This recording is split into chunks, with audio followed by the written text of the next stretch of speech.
सेहत मंद तिब्बी मालूमात हासिल करने के लिए हमारा चैनल RSK हर्बल को सब्सक्राइब करें और अपने दोस्तों अहबाब से शेयर करें। हमें तमाम सोशल मीडिया पर फॉलो करें, लिंक डिस्क्रिप्शन में है।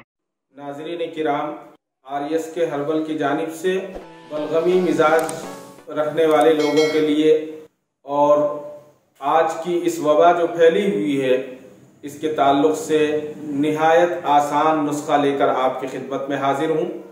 इसके लिए बहुत आसान नुस्खा है, नोट फरमा लें, जो आपके किचन में हर वक्त मौजूद है। सबसे पहले एक आदमी के हिसाब से 1 कप पानी लें, 2 ग्राम अदरक, 1 लौंग, 4 पत्ते पुदीने के, और अगर तुलसी के पत्ते मिल जाएं तो उससे भी बेहतर है, 1 छोटी इलायची, 2 काली मिर्च और 1 चुटकी नमक। इन तमाम चीज़ों को लेकर 1 कप पानी में खूब अच्छी तरह से इसको पकाएं और पकाने के बाद इसको छान लें।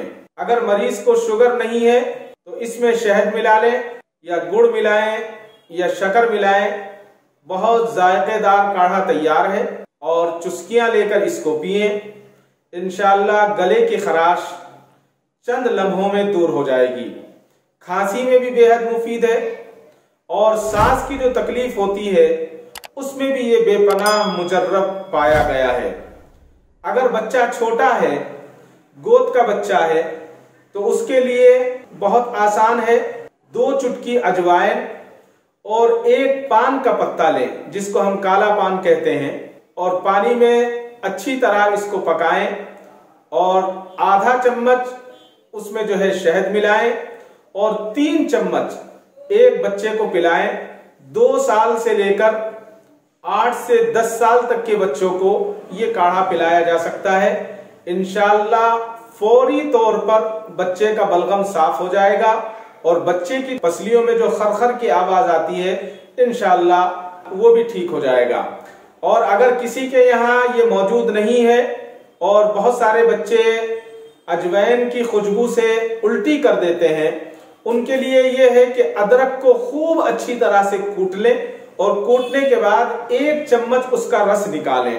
रस निकालने के बाद उसमें 1 चम्मच अदरक का रस और 1 चम्मच शहद, दोनों को मिलाकर रखें और सुबह दोपहर शाम आधा आधा चम्मच उस बच्चे के मुंह में डाल दें और 5 से 7 मिनट जो है बच्चे को पानी ना पिलाएं।